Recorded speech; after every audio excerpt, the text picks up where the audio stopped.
राधे राधे दोस्तों, आप सभी का मेरे YouTube चैनल शिव परिवार में हार्दिक स्वागत है।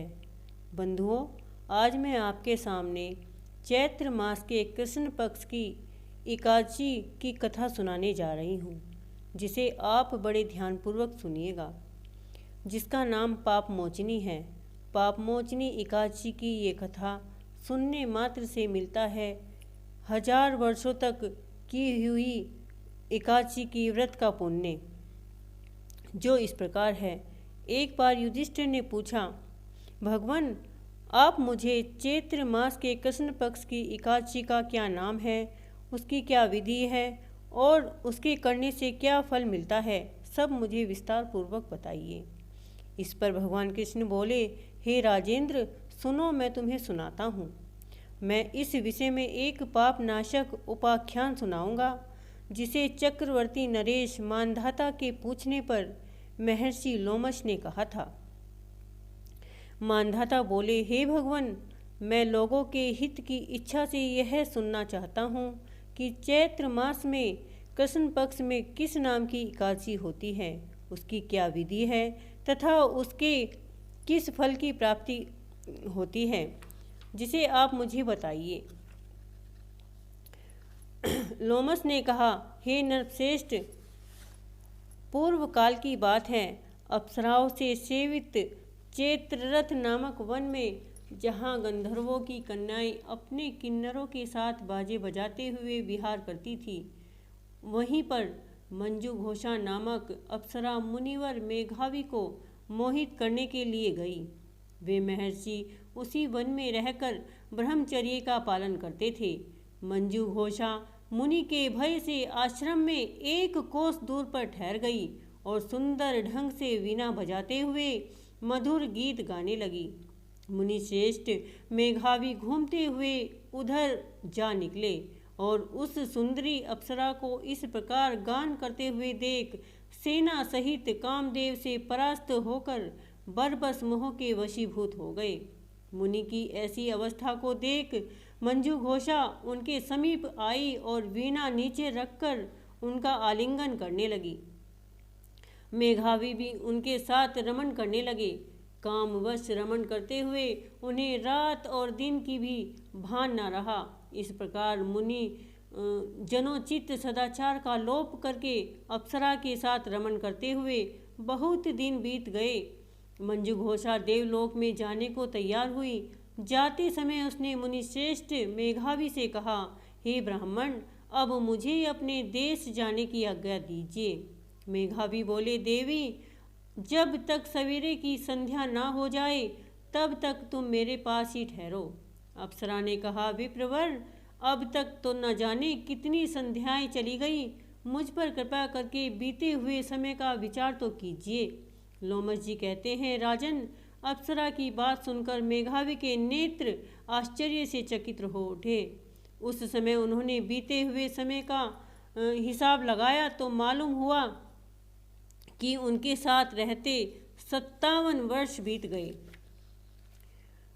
उसे अपनी तपस्या का विनाश करने वाली जानकर मुनि को उस पर बड़ा क्रोध आया और उन्होंने शाप देते हुए कहा, हे पापिनी, तू पिशाचिनी हो जा।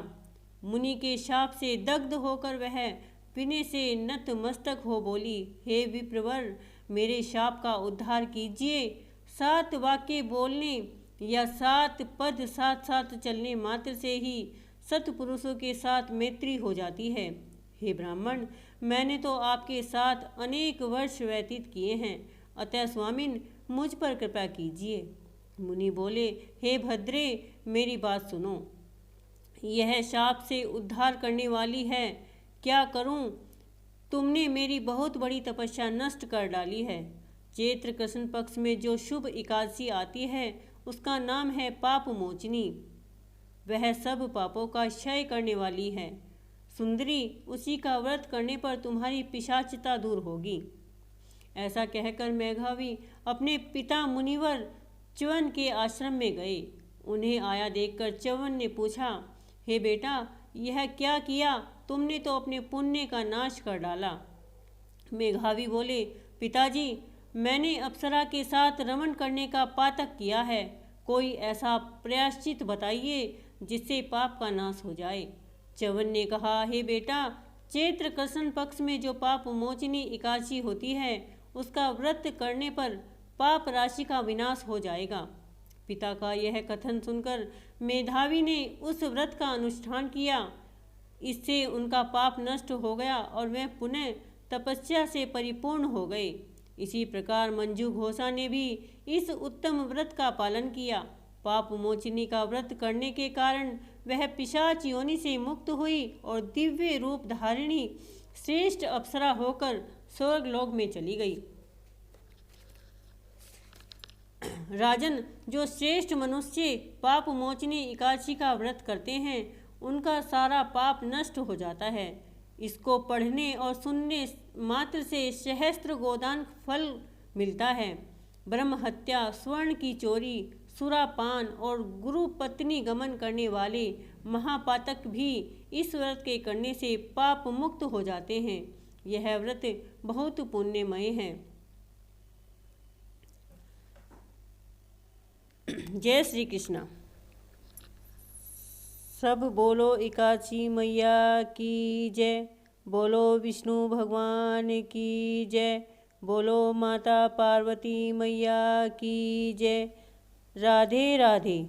श्री कृष्ण गोविंद हरे मुरारी, हे नाथ नारायण वासुदेवा। श्री कृष्ण गोविंद हरे मुरारी, हे नाथ नारायण वासुदेवा। श्री कृष्ण गोविंद हरे मुरारी, हे नाथ नारायण वासुदेवा। हे नाथ नारायण वासुदेवा। हे नाथ नारायण वासुदेवा। बोलो एकादशी मैया की जय।